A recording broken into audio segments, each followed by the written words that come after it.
Hello guys, this is Ashish Sharma and the channel that you are watching is specially dedicated to the students of SSC and bank. पिछले video में मैंने बात की थी adjective और adverb के difference के बारे में और आज हम जो बात करने जा रहे हैं वो है नाउन। एक नाउन क्या होता है, नाउन की डेफिनेशन क्या है, कैसे हम फाइंड आउट कर सकते हैं कि दिए गए सेंटेंस में दिया गया शब्द नाउन ही है। जी हाँ, देखिए मैं पार्ट्स ऑफ स्पीच को इसलिए पहले लिख रहा हूँ क्योंकि आने वाले वीडियोज़ में जो मैं अपलोड करूँगा उन सारे वीडियोज़ में हम टॉपिक वाइज वीडियोज़ को एलाबरेट करेंगे, एक्सप्लेन करेंगे, क्वेश्चंस लेंगे एग्जामिनेशन बेसिस पर। लेकिन उससे पहले हमें ये जानना बहुत ज़रूरी है कि जो पार्ट ऑफ स्पीच हमने चुना है उस पार्ट ऑफ स्पीच की पहचान कैसे करें, क्योंकि यदि हमें पार्ट ऑफ स्पीच की पहचान नहीं करनी आएगी दोस्तों तो बड़ी मुश्किल होने वाली है। इसलिए इसी सीरीज़ में आगे बढ़ते हुए हम स्टार्ट करते हैं आज का नया टॉपिक, जो कि जैसा कि मैंने बताया कि हमने नाउन चुना है तो हम नाउन की बात करते हैं।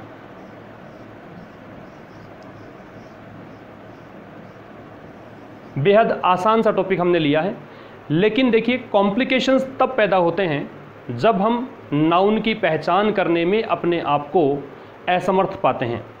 जब हम देखते हैं कि दिए गए सेंटेंस में दिए गए शब्दों का क्या मतलब है, कौन सा शब्द किस पार्ट ऑफ स्पीच को इंडिकेट करता है। तो देखिए नाउन की बात हम करें कि नाउन की हम पहचान कैसे कर सकते हैं। तो जैसा कि आपने बचपन में पढ़ा है, स्कूलिंग डेज में पढ़ा है, क्या पढ़ा है कि नाउन किसी व्यक्ति, किसी वस्तु, किसी स्थान, किसी दशा और किसी भाव का नाम है। आप इंग्लिश में कह सकते हैं कि name of a person, name of a place, name of a quality, name of state, all these things are called noun. तो क्या मैं यूँ कह सकता हूँ कि नाउन जो है वो नेम ही है, क्योंकि हमने अब तक जो भी डेफिनेशन की बात की है उन सब में एक वर्ड कॉमन था और वो वर्ड क्या था, नाउन। वो वर्ड क्या था, नेम। तो नेम की जब हम बात करते हैं तो नेम ही नाउन है। Name is equal to noun. देखिए दोस्तों, मैं उन पॉइंट्स की चर्चा कर रहा हूं जिन पॉइंट्स के माध्यम से आप नाउन की पहचान आसानी से कर पाएंगे। जिसमें पहला पॉइंट हमने डिस्कस किया कि किसी नेम को ही आप नाउन कह सकते हैं। Name of anything is called noun. क्या कहा मैंने कि किसी भी व्यक्ति का नाम, किसी भी स्थान का नाम, किसी भी क्वालिटी का नाम, जितने भी नाम हम लेते हैं वो सब के सब नाउन हैं। आप यूँ कह दीजिए कि जिस चीज़ को, जिस किसी सजीव चीज़ को, किसी भी नॉन लिविंग थिंग को जिस नाम से आप कॉल करते हैं वही शब्द नाउन कहलाएगा। जैसे कि एग्जाम्पल के लिए मैं ये कहूँ, जॉन। जॉन क्या है, किसी पर्सन का नेम है। मैंने कहा न्यूयॉर्क। न्यूयॉर्क क्या है, न्यूयॉर्क यहाँ किसी प्लेस का नेम है। मैंने कहा ऑनेस्टी।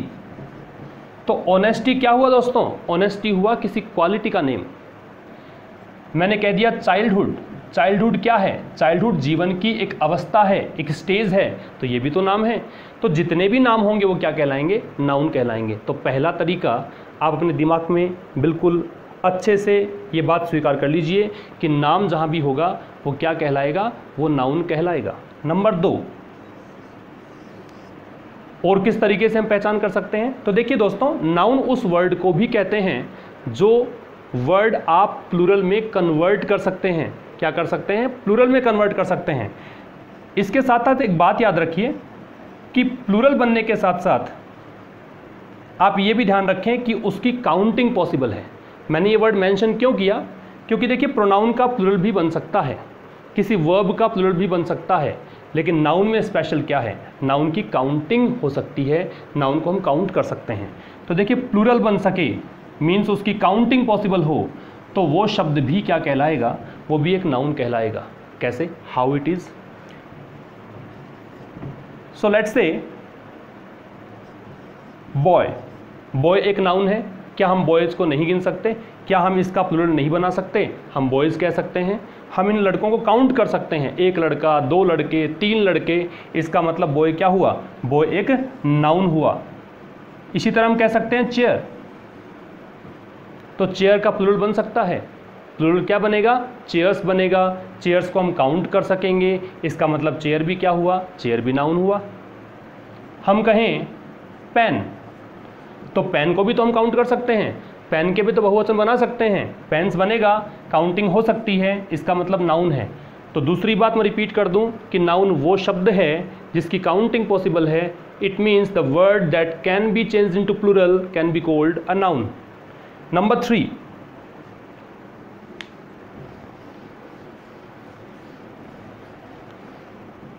तीसरा तरीका,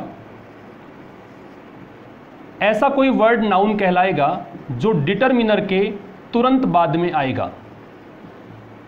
डिटरमिनर के ठीक बाद में आने वाला शब्द क्या कहलाएगा? नाउन। डिटरमिनर क्या होता है? डिटरमिनर जो डिटरमाइन करे किसी भी वर्ड की पोजीशन को, वो कहलाता डिटरमिनर। जैसे कि हम पढ़ते हैं some, any, little, much, many, few, ये सारे वर्ड्स क्या कहलाते हैं? डिटरमिनर कहलाते हैं। तो डिटरमिनर के ठीक बाद में जो वर्ड आएगा वो दोस्तों क्या कहलाएगा? नाउन।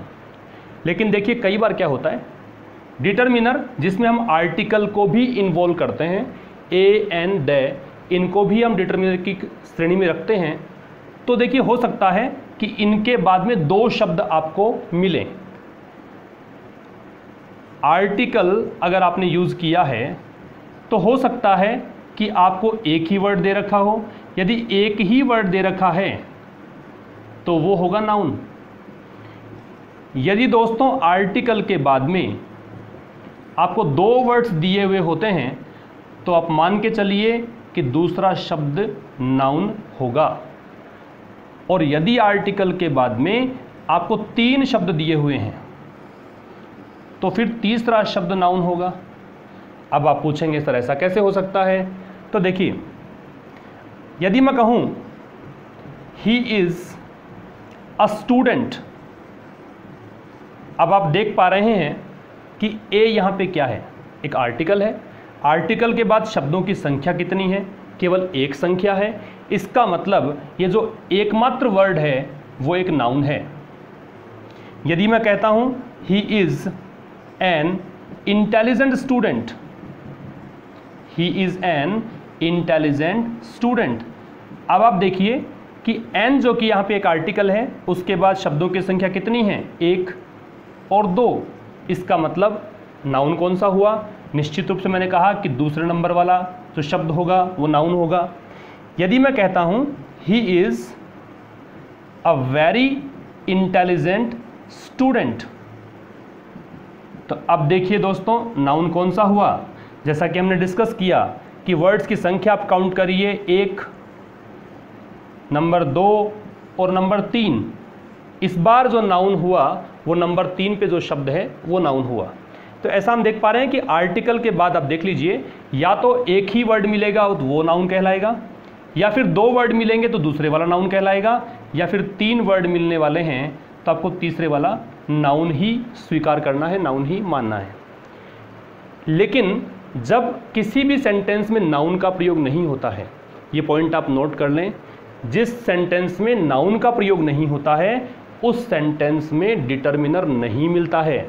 मीन्स आप कह सकते हैं no noun is equal to no determiner. यदि किसी सेंटेंस में नाउन नहीं है तो डिटरमिनर नहीं होगा। जैसे कि यदि यहाँ पे स्टूडेंट नहीं होता, यदि सेकंड सेंटेंस में स्टूडेंट नहीं होता तो क्या हम यहाँ पे आर्टिकल का प्रयोग करते? हम यहाँ आर्टिकल का प्रयोग नहीं करते। तो आप मान के चलिए कि नाउन नहीं है, डिटरमिनर नहीं मिलेगा। अन्यथा जैसे मैंने बताया वैसे आप पता लगा सकते हैं कि क्या दिया गया शब्द नाउन है। चलिए आगे बढ़ते हैं। नंबर 4 पे